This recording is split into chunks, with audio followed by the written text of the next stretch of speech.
Everybody, welcome back to DeerCast, another installment of the Turkey OG series. Hope you're enjoying this, and something I hope we just keep doing, Mark. I'm having a lot of fun with these. But Mark, my co-host again this week, and Mark again lining up the original gangsters of the turkey industry. Ernie's even got the gangster look, man. Look at him over up in New York there. Ernie is I'm glad you said gangster. I thought you were just putting old guy. It could be that, but we didn't, you said it, not us. Yeah, we got Ernie Calandrelli with us this year, long-time Quaker Boy Foundation. He's been there for nearly 50 years, worked full-time for him, retired. He's now working harder in retirement than he did when he worked for them. Moss Yoke Pro Staff guy. He's won or placed in well over 100 contests. He's emceed probably more than that. He's judged more than that. Ernie's been a huge part of the turkey industry his entire life. And we're so proud to have you on the show today, Ernie. Appreciate you, buddy. Well, it's good to be here, and God bless the wild turkey. Boy, it sure has been a great part of your life and my life, has it not? It's been a wild ride, but it's been a fantastic ride, Mark. How would you think that you could ever make your living, especially when I first started? I was a welder, and I said, "There's, you don't even think about it. These things just happen. You don't plan for them." Where you ended up, making most of your living off a bird, off a turkey. Yeah, pretty amazing. When did you call in your first competition, Ernie? It was 70. It was 77, I believe. Yeah. Ernie, you said you were a welder. Were you a welder when you called in your first competition? Oh yeah, I used to drive the guys that work nuts.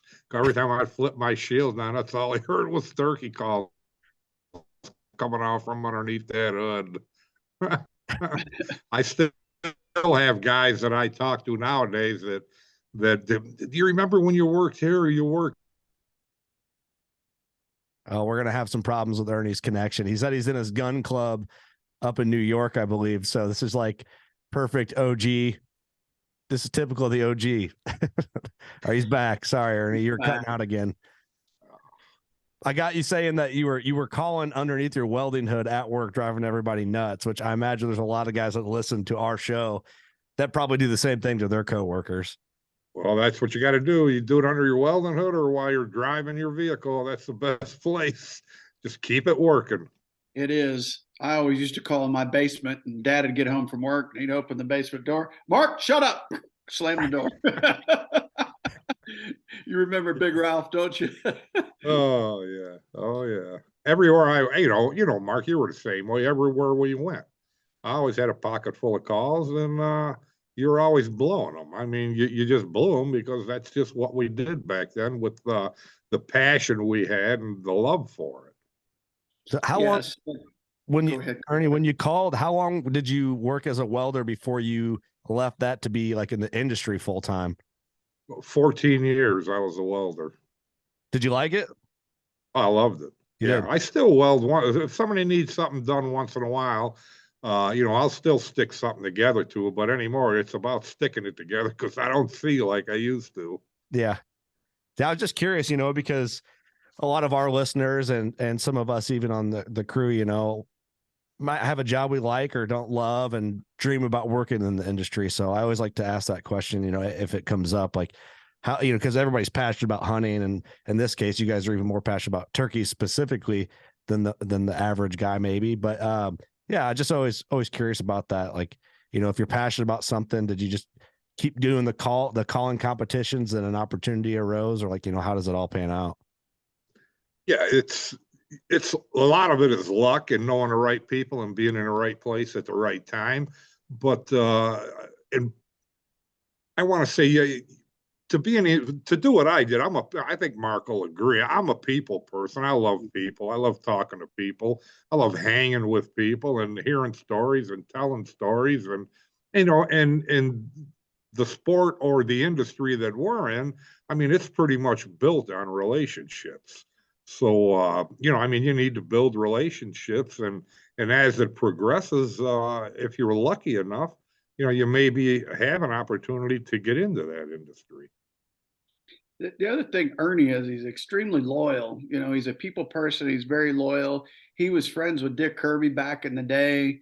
One of the first original Quaker Boy pro staff, I would assume, Ernie, Yep. maybe the first, him and Paul Butsky. And he just stuck with Dick throughout his entire career. Him and Dick Kirby were like that. Wherever Dick was, Ernie was. And, you know, Quaker Boy wouldn't be what it is today without Ernie Calandrelli. That is a 100% factual statement. I think, you know, God bless Dick Kirby, God rest his soul. He would make that same comment. I'm fairly certain. I think Chris Kirby would make that same comment. Well, I appreciate that, Mark. That's definitely a hell of a comment to make to me. Well, very well appreciated. It's the truth. Many people know Ernie as Quaker Boy because he's been the face of the brand for many, many years, along with Dick and Chris. But those three are synonymous with that brand. And Mossy Oak the same. He's been with Mossy Oak his whole time too. So Ernie's a loyal guy and one of the best out there. Yeah, and I mean, there was a time where every major call manufacturer years ago wanted me to go to work for them, and I'm a loyal guy, and I stayed faithful, and I'm glad I did now. Of course, you know, when you retire, you're always nervous. I didn't want my lifestyle to change. I wanted to be able to do the same things I did in retirement, and be able to afford the same things that I did when I was working. And heck, right now I make more money than I made when I was working. But it was a win-win. It's working out. Well, there's not a lot of people walking this earth that have the experience and the knowledge that Ernie does. He's been to so many different turkey functions in his life, whether it be the local contest, a state contest, a banquet, a hunt, a hunting camp with riders, whatever it is. If it's turkey related, Ernie was always there. He was the one consistent no matter where I went. Ernie Calandrelli was there, and that's part of the reason we became best of friends, because we were around each other so much. And he, like me, is a people person, and so once in a while I'd see him at the bar and we might have a drink together. So isn't that how we met? It was how we met. Yeah. I got to tell that story before we get going here. Oh, God. Tactics. And I'm going to tear up probably when I tell this, but Ernie meant so much to me as a young kid. I went to, I believe it was Dallas, to the Grand Nationals for the first time. I walk in there. I'm a young kid. I'm 20 years old, if I'm not mistaken. And I walk in. I'm all alone. I go to the bar in the hotel. I'm not 21 yet. I thought, man, I could really use a drink. I just drove this whole way down here. I order a bar, Bud Light. Guy brings it over to me, doesn't card me. I'm like, all right, I'm going to have a beer and just, relax here a little bit. I look over to my left, and there sits Ernie, one stool down. And I'm like, oh my God, that's Ernie Calandrelli. So here I am, 20 years old. My only optics into the Turkey Federation or the turkey world was Turkey Call magazine. Well, he's in there every week. He placed in this contest. He placed in the Grand Nationals. And Ernie was one of the best callers in the country at that time. And for me, as a kid, never being out of Missouri before, I couldn't believe it. I wasn't a kid. I was a young man. And I looked over at him and said something. And we sat there on those two bar stools for 4 hours and drank several Bud Lights. And he treated me that day like I belonged. And after that period, I always felt like I belonged at the Grand National calling competition, and I always belonged where I could go. And I didn't have a lot of confidence going into that. Ernie made me feel so at home and so much like family. We became friends after that day, and that was 1987, and we've been best of friends ever since. So I always owe some of those humble beginnings to Ernie Calandrelli, because he made me feel like I belong. That's another compliment. You keep complimenting me. The only difference is now, Mark, I want to be you. You're the best, buddy. You're the best. That's awesome. Ernie, do you remember that day? Like that, do you remember watching Mark walk up? I remember exactly when he sat next to me, and we were like the only ones there, right, Mark? We were the only two at the bar. Yeah, we're the only two there, and Mark's personable, and he started talking to me, and I had no idea when he told me later that he was all nervous and all.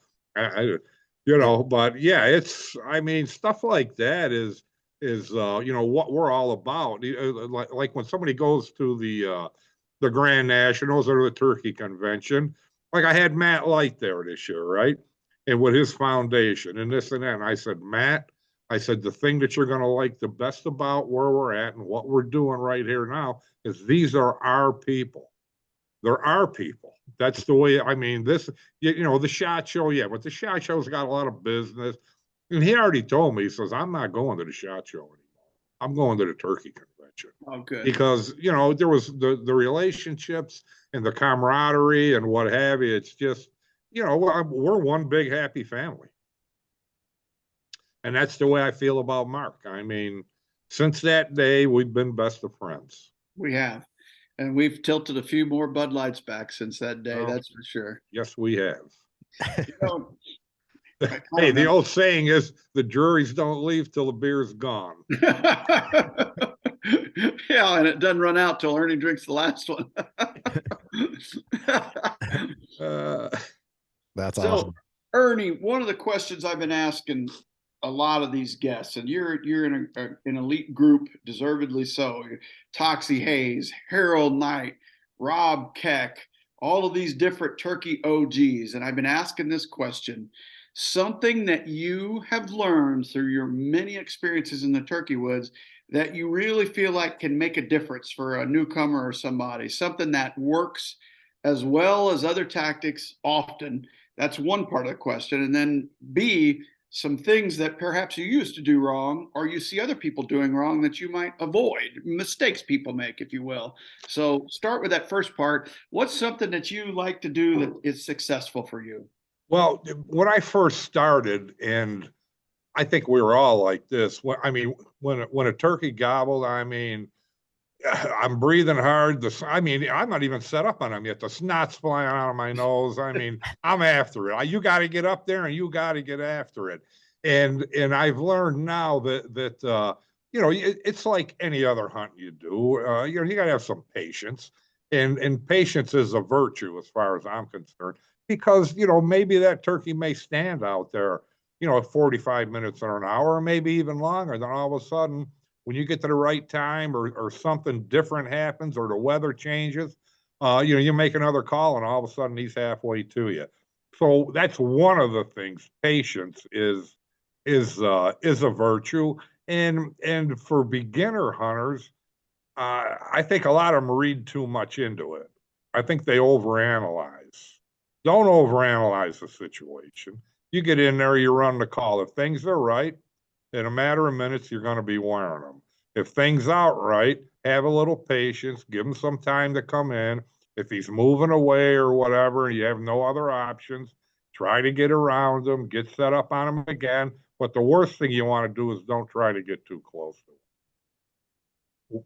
We manufacture turkey calls to make the turkey come to us. That's the whole name of the game right there. Not for you to go to the turkey and try to sneak up on them where you're only 50 yards from them or whatever. Stay 100 yards back or 150 or even 200 yards back. You make the call. That's why you're there. You're there to call that turkey in. So give them that opportunity to come to you. That's great advice, and that's not a response we've had yet. To me, a mistake I see so often is people try to get too close. And inevitably, you're going to bump more than you're not going to bump when you try to get too close, because they are good at living. I mean, they are really good at living. When you try to push that envelope, you're going to spook a bunch of them, and then you're out of the game. At least if you're back, even if he's not coming, you're still in the game because he could break at any second. Is it possible? And a prime example of that is like, I mean, I've been hunting Texas a little over 30 years. And when we get the guys from home that come into the ranch or whatever, and they want to go, Texas is wide open. And I tried to tell them, look, you got to sit and call, half hour, 45 minutes, whatever, then get up, then walk 400 or 500 yards and do the same thing. Because if you're walking and calling and yeah, you're running and gunning, it's a whole different situation. Because them turkeys can see forever in Texas. They can see a long way. There's a lot of open territory. And to me, Texas will teach you a little more patience. That, you know, the running and gunning works good in a lot of places, but, you know, like you just got done saying, once you go in too close and bump them, you're pretty much done for that day. Well, can you get too close to the birds and then, like, you know, start your calling? Can that freak them out? You know, if you start calling too loud, you may have got a little closer than you should. Then you start. My opinion, nah, no, that's my opinion. You know, you never start out as loud as you can. I always like to call it, I would build it up to a crescendo. That's what I would say. You know, I'd start off just normal talk, and then after a while, you know, but some turkeys aren't going to gobble unless you pound that call.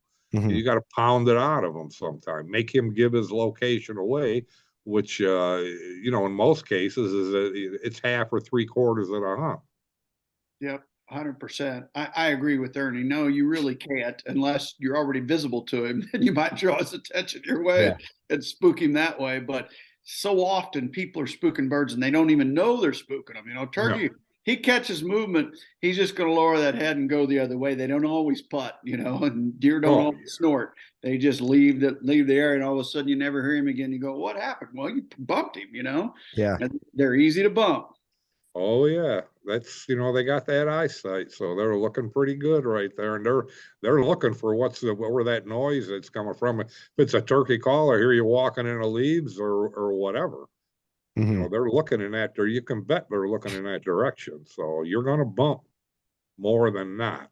And to Ernie's point about Texas being open and they can see you, that openness, whether it's in Texas or the Midwest or New York, wherever you're at, open scenarios, you don't hear them as well because you're not in that echo chamber. If you're in the woods, sometimes that echo will carry it and keep the sound within the trees. When you're out in the open air eats up gobbles. So all of a sudden, if you're depending on walking and calling, well, you might have to be within visible sight of that turkey before you can even hear him. Many times I've seen birds run their heads out and I never hear the gobbles. So always be you know, cognizant of your surrounding. Like, am I going to be able to hear him well here or not? How windy is it? Is the wind blowing from where I think he's at to me, or is it blowing from me to him? You know, all of those different things can make the difference between spooking a bird and killing him. Exactly. So what was the second part of that question? Mistakes people made. You kind of went into yeah, some mistakes that one other mistake, you know, quickly to throw it in there, is if somebody's going to set up on a turkey in a roost, you know, in the dark in the morning or later on in the morning, whatever, and they set up wrong.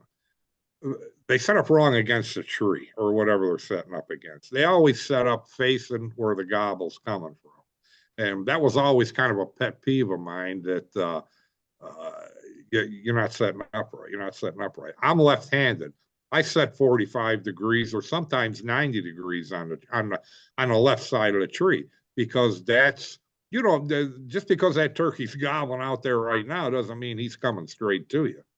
So you gotta, one of the major mistakes that new turkey hunters make, the turkey's gobbling in front and they're just sitting right there facing straight at them. No, you got right-handers got to get on the right side of the tree. Left-handers got to get on the left side of the tree. Now, I'm not talking the back side of the tree, but 90, 45 degrees is pretty much the normal place. Well, once in a while, 90. That way you have that whole swing where you could swing that gun all the way around. Then you got 180 degree range, where if that turkey comes into that 180 degrees, you ought to be able to knock them down. Yep, 100%. That's good advice. Ernie, if you're going out and you're working a turkey, like, what call do you go to the most often? What, and not device, but sound, are you using the most when you're out turkey hunting? When I'm, turkey call is what I'm using. Is that what you're? I'm saying, what vocalization? Are you yelping, cutting, purring, you know, cackling? What are you doing more often than not when you're hunting? I'm always yelping. I yelp hard, and then I'll throw some. If I'm not getting a response, then I start cutting and yelping, because I'm trying to draw that gobble out of them.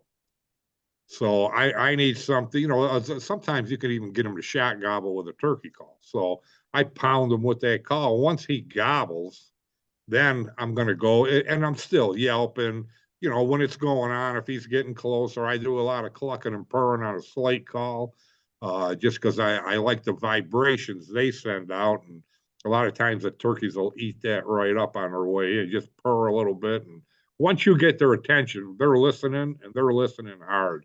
You know, I've had turkeys gobble so far away that I've had people sitting with me say, "There's no way he gobbled at you." I said, "I'm telling you right now, that turkey gobbled him. No way. He's not gobbling, not just brr, brr, brr. I mean, you could hardly hear him. And once you get them in tune to where you're at, I don't care what anybody says, they're listening. They're listening for that sound again. You give them that sound again, and you can get them to gobble again, and you know, hopefully, of course, come to you. Yeah, the best analogy is they're listening for your sound just like you're listening for their gobble in return. They're standing Exactly. there. You watch a turkey when he's all by himself out in the field, he'll stand there and he'll look around, and then all of a sudden he'll raise his head up to see better and hear better, so he can hear if there's hens calling or other gobblers approaching, or they use that hearing. That's how they stay alive, man, and that's how they communicate more often than not. I agree. I agree. Yeah, I always wondered that too. It's like, yeah, if you're doing that, like the purr, like that quiet, and that gobbles way off in the distance, like, man, I guess that makes sense. They're listening for where you're at, just how you're listening for them. But yeah, it's like some of the times you wouldn't think. You think he's just gobbling because he's gobbling. 100%. And the hard part is they're bad about standing their ground, because more often than not, when you're working a turkey, if he's down on the ground already. So we're on into the day a little bit here. He's probably standing somewhere pretty already. Like, they're good about going to a pretty spot, hanging out where they can see, hear, strut, be seen. So you're trying to pull him off of a place he's already comfortable in. Sometimes you got to get on up in the morning a little bit, find when they start walking, and feeding a little bit in order to have a better chance of calling them in. That's why time of the day is so important. When you can go for 2 hours and not have any luck, and then all of a sudden the next 3 turkeys you strike, they all come in. You got to understand what they're doing during the day and then take advantage of what they're doing. Yeah, the old saying is, the best place to set up is from where a turkey is to where he wants to be, or to where he's going. Get in between that and you're gold. Yeah, it sounds simple, but it's the truth. I heard Ben Lee make that comment in St. Louis at the Levi Garrett competition years and years and years ago, and it's that's exactly who I got it from. So you heard it from Ben too? Oh yeah. How about it?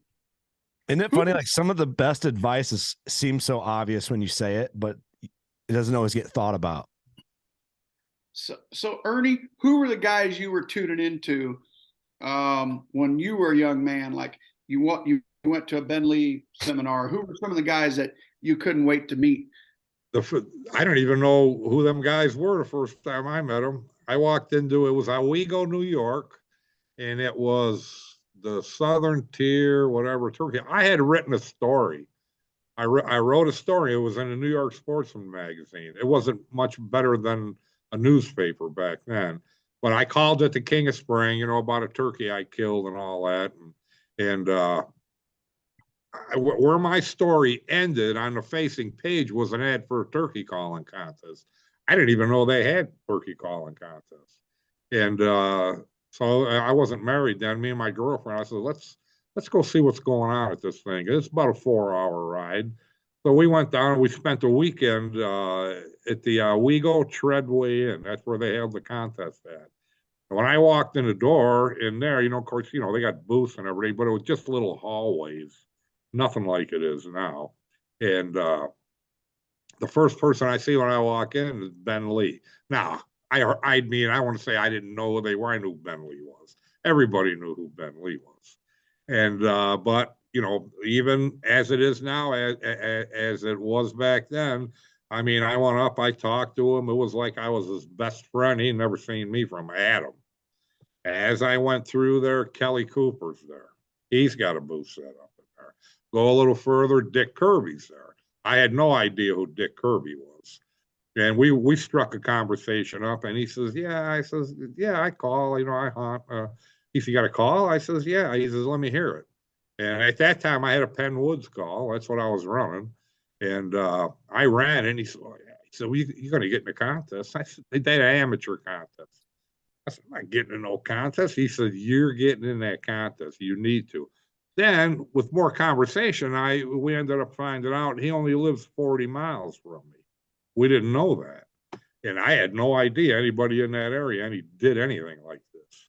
And from there, I would have won that contest, Mark, but he wanted me to use one of his calls and I couldn't whistle on it.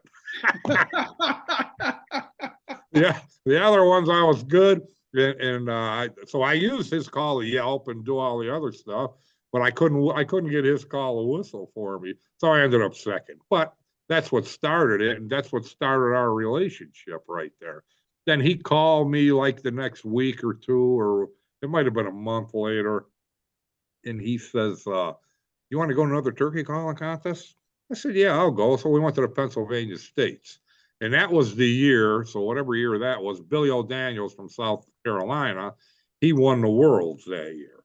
All right, so we're going down there, now we're in a non-resident division. And, a lot of the Southern boys are up there, and that's where I got to meet a lot of them at that contest. So anyway, we get done with the contest. I won. And I was shocked, and I think a lot of them were shocked. And I remember Billy O going up to Dick, and he says, why did you bring this guy? He said, where did he come from? He was laughing, you know what I mean?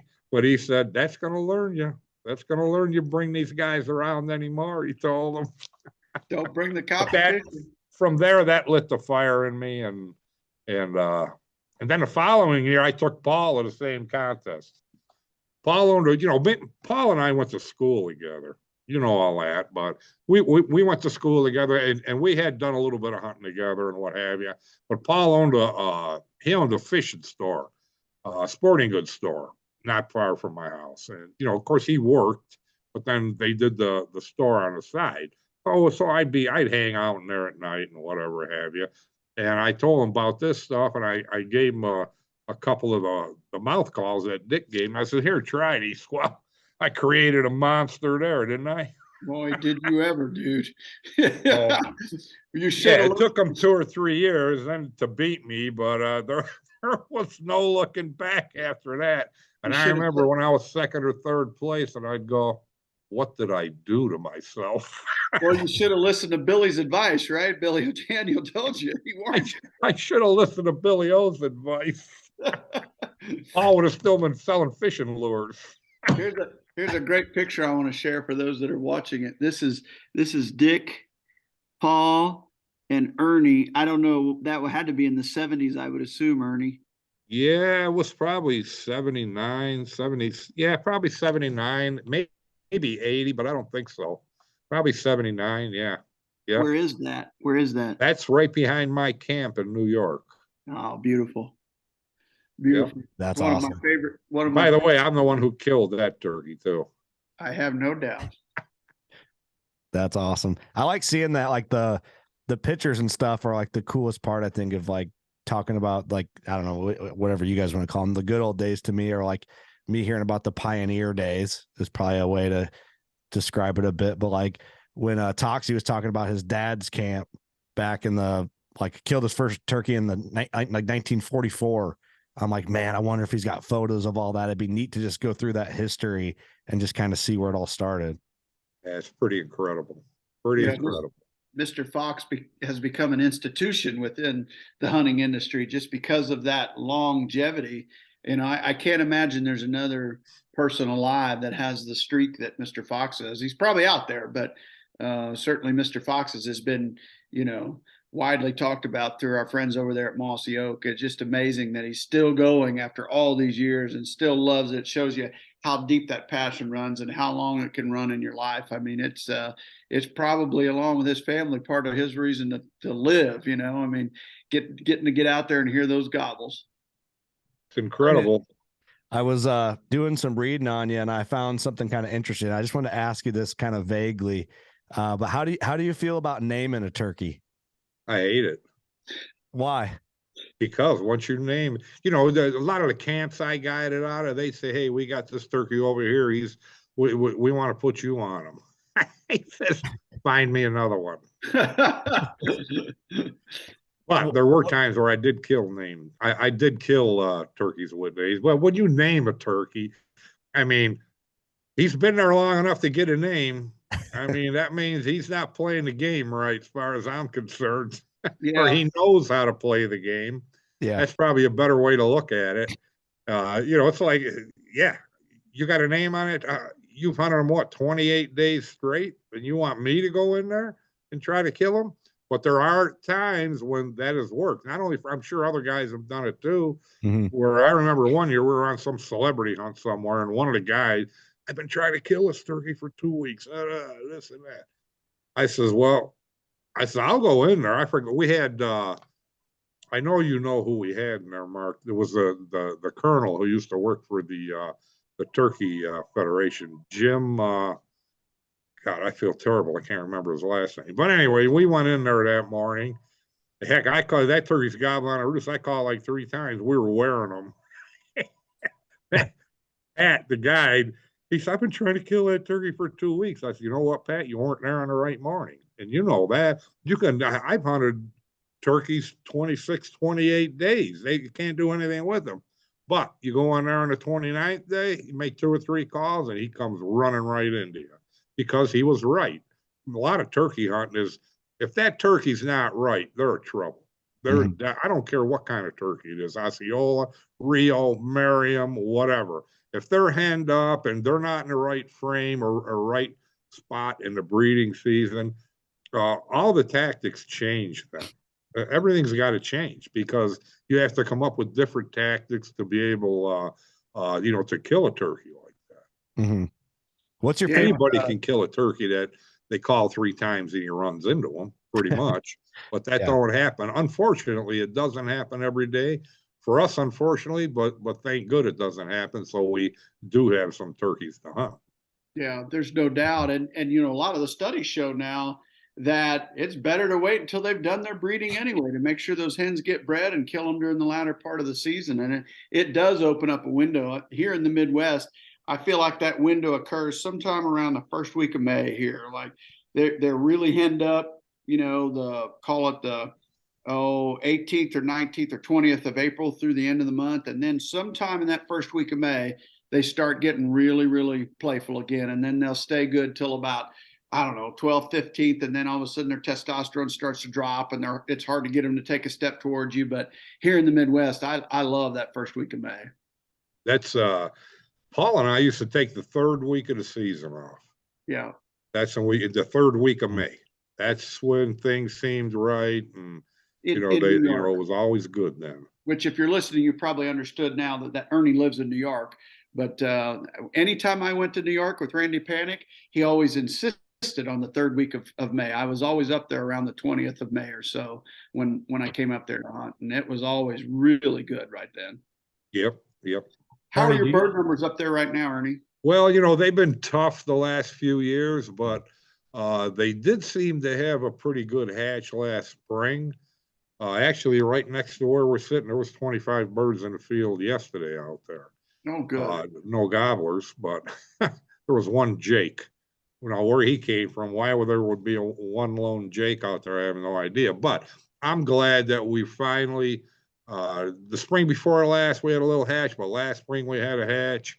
And to me, I'm getting more reports from people in this area that are seeing more turkeys, and I've seen more turkeys. So hopefully it'll build back up a little bit. But one interesting thing at the show that you and I just left was, I remember years ago, you'd go to Missouri, you'd hear, tell me if I'm lying, Mark, 20, 25 on a roost, a lot of more. I mean, Missouri was Eastern turkeys, Missouri was number 1. Absolutely. That's where you went. You want to hear a lot of turkeys and big turkeys, not just turkeys. The Missouri strain turkeys are huge. But other states followed along, Ohio, Kentucky, Indiana, Tennessee. all of them. And you could go with the first, 4 or 5 years that their season opened. That's how it was. You'd hear 20, 25, Tennessee, and the roost. But now And I believe Mother Nature does that. It gets to what the area can hold, and and it gets the population into the right. And you're not going to hear 20 turkeys. You're not going to hear 20 eastern turkeys on a roost anymore. Very, very rarely you're going to, if you do. And if they are, 15 of them will be jakes. So Yeah, I believe that, people that, yes, the population's down. I know it's down because I hunt 5-6 states every spring to this day. And, but a lot of it is people say, all our turkeys, no, your turkeys aren't gone. Your turkeys are leveling off. And still, when it's right in them states, you're still hearing 6, 8, 10 in a roost. So it's still pretty darn good. Mm-hmm. Yeah, it is. And there's such a thing as population dynamics. When a population is building, you're going to hear a lot more turkeys than when it's stable or declining. Now, we've got a lot of areas in our country where the numbers are so low again, you could see a buildup where you might have those heydays revisit again, provided we can get the nest predation under control and provided we can get turkeys, to where they're hatching well again. But we've got a problem in a lot of parts of our country, and it's good that we're talking about it in forums like this and the Federation. You're reading more articles about it. Bring awareness to the hunter, and they'll help take care of things on their own. We got to do better at keeping those nest predators under control, do better at habitat, food plots, laying off the trigger, let these turkeys breed and so on and so forth. And we can bring it back, but we got to take some steps to do so. The other thing too with me, the limits in the states. When I first started hunting Alabama, limit's 6. It was crazy. What was the South Carolina was what 5? Yeah. Now these states have cut back since. But my own personal opinion, some people might get mad at me here. 2 gobblers in the spring in every state in the country. You shouldn't have a problem with it. No. Right. I don't think. And in some states, it should probably be 1, based on. Some states 1. I agree. I agree. And perhaps there's other states where it should be a draw based on population, but I would say 2's a plenty. And if you can't get your fill with that, then something's wrong. Go hunt with somebody else or take a kid or something like that and spread it out a little bit. Don't hunt the same population over and over and over, because the one thing about turkey hunting in the spring, they're susceptible to good tactics and good decoying and good calling. You can kill them all if you catch them in the right mood, and you got to have your own self-discipline to make sure you're not shooting too many turkeys. I got a question for both of you guys. When it comes to like the subspecies of turkey, is there one that's like notoriously more fragile as far as like a population is concerned, or one that's more, I guess we'll start with fragile as far as like, there's probably more Eastern, so they're hurting more the Rio or Merriam. Like, is there one notorious to that? I'd say all. I would say the Osceola is the most fragile because there's only one place you can get them. Okay. Right. Yeah. So, that I would say, and even down there now, there's been a lot more interbreeding and what have you. And the true Osceolas are still in South Florida. But, with the interbreeding with the Easterns, they've moved up into the north. But still, you can kill turkeys there. Their wing feathers are black, and, they got longer legs and what have you. And, but I would say that is probably the most fragile, just because of the area that they're in. Yeah, that makes sense. Yep. I agree with that, but in reality, they're all fragile, and as we've seen with declines in many different areas, it's a fragile population. Everyone's a walking miracle, like I was saying on the podcast with Toxie. They got a lot of things working against them from the air. They got birds of prey trying to kill them. They got coyotes trying to kill them. Bobcats are tough on them. Nest predation just absolutely destroys them. Raccoons, possums, skunks, fisher cats. It's armadillos, hogs. There's so many different things that disrupt that nest. Mm-hmm. So it's tough to keep turkeys alive. What, in your guys' experience, like is what's your favorite subspecies of the turkey to hunt? And like, what's like the main characteristic of that one? Is it the Eastern because they're the most common? My favorite one to hunt is the one that's doing the most gobbling. I don't care which one it is, but No, I grew up, hunting Easterns, and that's what I started with, and yeah, I love Easterns, but I tell you right now, the Rios in Texas are an awful lot of fun. I'll tell you that. They are fun. They are fun, and my answer to that is Easterns. I love Southern Iowa and Northern Missouri. Man, I was blessed to do the bulk of my turkey hunting in my opinion, the best place to hunt wild turkeys, and that's Northern Missouri, Southern Iowa. So it's Easterns for me. And I meant to mention this on the podcast with Harold, but I once heard him make the statement. His definition of a grand slam is 4 big Easterns from 4 different states. Because it's a Rio, a Merriam, Osceola, and an Eastern. But Harold's definition was 4 big Easterns from 4 different states, and I think Ernie, you'd probably agree with that. I like that. Harold. Yeah. That's a good one. And it doesn't surprise me that it came from Harold either. No. Was that a goal for you guys at one point, earlier in your turkey days, was like try to get a slam, try to get one of each subspecies? Personally, you know how many slams I've killed? 1. And I'm at 0. I've not killed a slam yet. I don't even care. I don't care. Really? I really don't. I could have killed an Osceola for 30 years in a row. I mean, I got to get invited every year, and I'd kill 1. My kids killed 2 grand slams. Yeah. I've only killed 1. And I've not killed 1. So I'm not. I'm not that type of guy where I'm not into all that.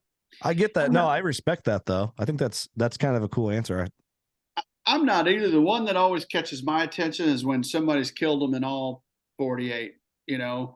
That to me is that's a true turkey hunter right there. That's a feat. That's somebody that's really loving it to be able to go to all of them. A, it's expensive. B, it's an incredible time expense. But to do that, that's next to impossible. I mean, there's only a handful that have done it. I think Rob was the first one to do it, Rob Keck. Now, my friend in Kansas was a 21. He killed 6 grand slams in 1 year. Wow. And I had people calling me out. You can't do that. Yeah, you can do that. If you read the rules, you can do it. Now, 2 of them he shot in the fall, but it's still considered a grand slam. Yep. You know what I'm saying? So, but anyway, yeah, he kills, and that's his goal right now. His goal right now is to kill 1 in every state right now. That's his goal. Now, I do like hunting them in new terrains. Like if somebody invites me someplace I haven't been, the first question I'm going to ask is, how many do you normally hear of a morning? That's always the first question I ask. And number 2 is, how many jakes did you see last year? So you kind of understand whether you're going into a good situation or bad situation, because it's about perspective. Somebody could tell you, oh, we got turkeys everywhere. You get there and you don't see a turkey the whole trip, and I kind of like to do my due diligence and vet those out a little bit before I'll go somewhere new. But the older I get, the less I travel, and I just like hunting there in Missouri and Southern Iowa. I just figured my schedule out today, and this next run coming up, starting the end of March, pure miles, that's not ranch miles or farm miles or anything else. I'm going to be right at about 5,000 miles on my trip. This spring? Yeah. Ernie's still mad at him. Listen to him. How many different states does that encompass? I'm going, let me count them.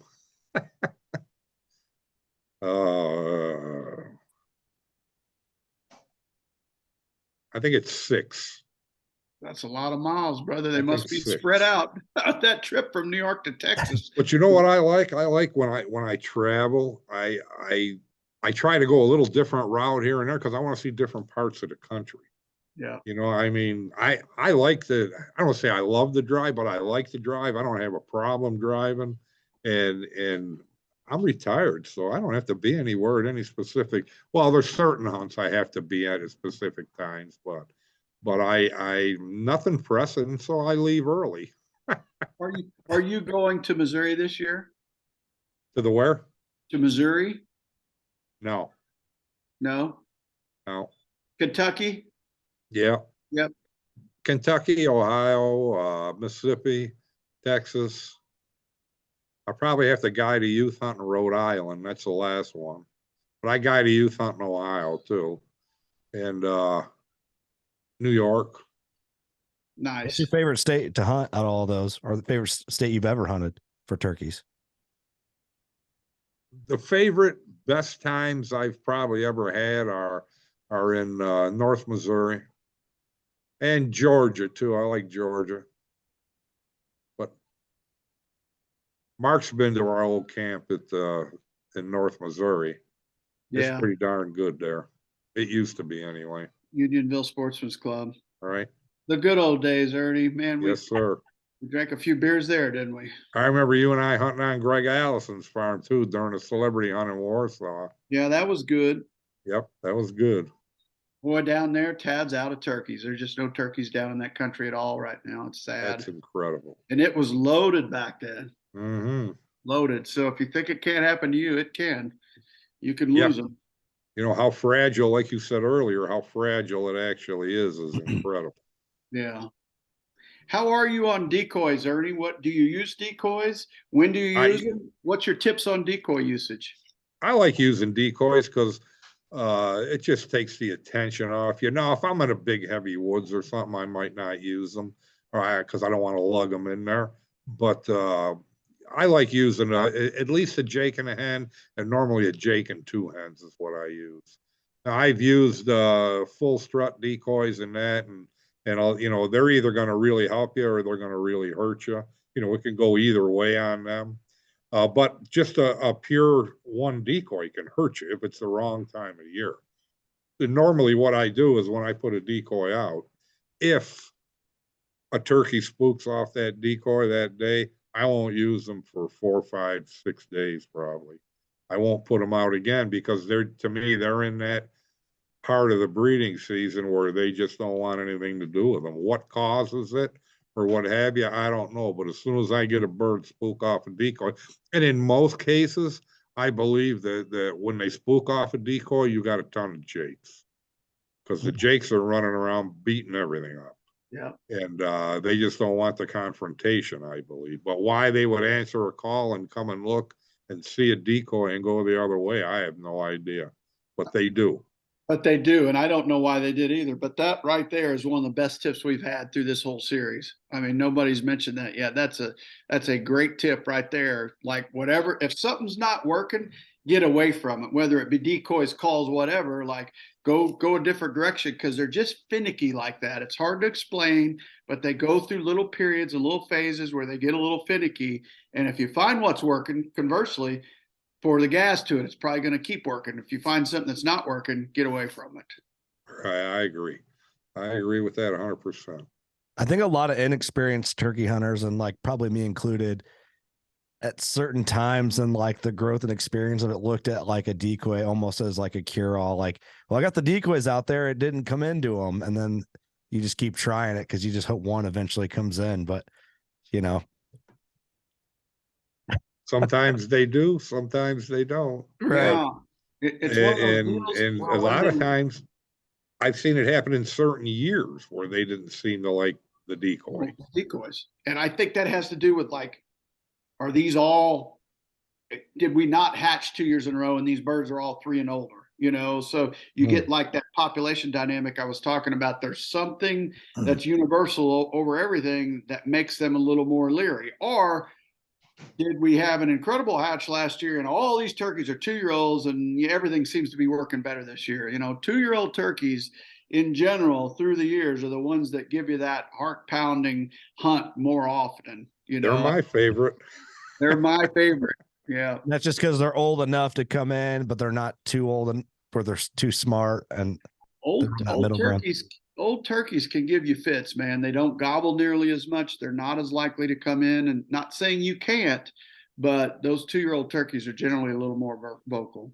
Yeah, the 2-year-olds get sometimes, yeah, I mean, they just get crazy and screaming the whole way in and getting there as quick as they can. And that's when you're cranking right there. When especially in them hollows in the Midwest or whatever, I mean, the darn leaves are shaking when they're coming in gobbling to you. I mean, that'll fire you up right now, though. No question. That's what, when you think about, oh, the classical spring turkey hunt, I'm in the woods somewhere in the Midwest, in the echo chamber, I always call it, because it keeps those gobbles in the woods with you. And when they're coming and you can hear that gobble echoing through there, it drives me insane, man. It's the best moments in outdoors that you can dream up, in my opinion. I love it. I love it. And hopefully I'll love it till the day I die. I'm sure I will. The one other thing too is when we get back to the first question when we first started, the things that people do wrong. Well, one thing I think people do wrong, younger hunters or what have you, and we talked about it already, is waste your time every morning on the same turkey. You need backups. You got your number one, but you need 3, 4, 5, or 6, something else to go on if that turkey's not coming in, because you will waste the whole season on that turkey sometimes, and you may not be there that morning that he's going to end up coming into you. I mean, maybe it's if your season ends May 31st, maybe he's not going to do that to June 1st. So don't waste your season. Go in there later sometimes. 10 or 11 o'clock in the morning. See if he'll work better then. But don't waste every morning on that one turkey. Yeah, not only are you wasting time, you're also making him harder to kill eventually, because he's figuring out all your mistakes. He's going to come in and you're going to spook him. You're going to call too much, all that other stuff. Like, to me, consistent success in the spring comes down to fresh turkeys. I say it all the time. When we're out hunting, I like to have a lot of properties and a lot of options. And then when I go in there, I want it to be right and kill that turkey when he's fresh. The best time to kill him is the first time you try to kill him. That much I can guarantee. Right. That's a stack the odds in your favor. Yes, 100%. It's good advice. We did that. Austin and I kind of did that last year. He's got a property. It's got an old school bus on it. So I just call it the bus property. We take all our pictures in front of the bus, and it's kind of like a notorious thing on this piece. And he had some birds on there one year that me and Austin went in, and then Ross went in the following day. My buddy is like, oh, I'll go in and kill that turkey. And he went in and had it walk all over him too. And so it just kind of became a joke there that we all got spanked by the same group of birds every time we went in. So we got one more year at that property. We'll see if anything changes. I might as well name them for you. Yeah, give them a name. Yeah. Give them a name. Yeah, and another thing I see guys doing is they'll go out and they'll try to call birds in ahead of the season to practice, right? Well, don't burn those chips then. I mean, not saying you can't go kill that turkey again, but you're not doing yourself any favors by calling him in ahead of the season. I don't even like them to hear me unless I'm trying to kill them. I don't use a turkey call till the season's open in the woods. Yep, same. You don't, and there's a lot of times you don't even have to hear them. There's other things that go on where they're there. You see them out in the field, or if you happen to go for a wood looking for sheds or whatever, you find scratching or what have you. The turkeys are going to at least be within hearing of them areas. Mm-hmm. Yep, 100%. And historical spots. Have you ever noticed that, Ernie? Like, you go to the same spot year in and year out, there's always going to be a turkey in that honey hole. It's amazing how those birds will go to the same general places. And as I noticed it through the years, as the population started to decline, it was only the honey of the honey holes that still had birds gobbling in it. And some of these extra spots out in these goofy places where you used to find them, you didn't find them anymore. They were only in those hammer spots. Yeah, there's places 25, 30 years. I go to the same, if I go to a state and it's already in my mind, I'm going right to this spot, and that's where I'm listening from. And there's certain trees, you kill turkeys every year sitting on the same tree every year. Yeah, there's just spots that they like to be during the mating season. Yep, I agree. And I think a lot of that has to do with A, good roosting area, and B, where are those hens going to be nesting at? Because where they winter and where they end up doing their mating in the spring may be the same place, but a lot of times it's not. It's somewhere different. They'll shift from that winter range into more of a spring mating range, if you will. Well, and you've heard people say it many times. Well, I had turkeys all winter, and now they're gone. Well, things change, and they're going to move. They're going to go to where the feed is, of course, but they're also going to go to where the breeding, or the hatching is the best too, the nesting sites. Yes. So they're going to go into them places too. But and when we first started, Mark, I think even though you were in Missouri, so it was a little different, but when we'd call a woods or go through a woods or whatever, we were hoping a turkey heard our calls. And then, after, a few years when the populations really started growing, I believe a turkey heard every call you did. He might not respond or he might not come to it, but there were times when we were trying to find turkeys because we didn't have that many of them. But anymore, I believe still it's pretty close to that. But it has dwindled, like you say, a bunch. But now I believe when you call or in certain areas when you call, turkey hears you. They don't always gobble all the time at every call. How many turkeys have come into you silent? You never even knew they were there. But I believe that a turkey does hear about every call you do. And even the population's down, I still pretty much believe that. That's 100% truth. It's also a good tactic and a good way to approach it because you're not out prospecting. You may be prospecting for a hot one, but you don't necessarily have to prospect for one to hear you. So sometimes the walking and calling to me doesn't work as well as it used to because turkeys don't gobble on up into the day like they used to. Back in the 90s, you could strike turkeys at 10, 11, 12 o'clock. These days, man, you hit 8:30, 9 o'clock in the Midwest, and it's hard to hear a turkey gobble after that hour of the day. So you have to go to spots and work on a visual approach or just sit down and call and hope one comes in silent like Ernie's talking about. Well, years ago on a roost in the evening, we used to hear as many or more in the evening as we heard in the morning. You can't buy a turkey to gobble on a roost anymore in New York. It's tough and it's getting less. Why? Why is that? I'd like to know why that is. I think they're just that. I think their testosterone doesn't get as high. Don't do it anymore. Just don't do it. Yeah, they just don't. I would have said just out of guess, like pressure would have been my main reason. That's what everybody used to say, but they gobble in the morning. So yeah, right. I don't think it's pressure. So anyway, yeah, what it is, I'd like to know. I think it's the amount of testosterone. It's that population dynamics. Is that population trying to take over in an area? Therefore, all the males are fired up, or they're just not as fired up as they used to be. You see it every day when you're turkey hunting. Birds walk around picking and feeding, not strutting. Call to them, they go the other way. There's just certain birds. Let me ask you a question. Mm-hmm. I want to ask you a question. What do you think? People ask me, well, yeah, the turkey's gobbling, he won't come in. I said, what color is his head? That's the first thing I ask them. I say it's red. I said, if it's red, I'm not even bother going out there after him because they'll stand there and gobble and carry on. But if that head ain't red, white, and blue, got some kind of breeding color in it, he ain't coming to no turkey call. Not ones that I ever mess with. Red-headed turkeys, I don't want nothing to do with them.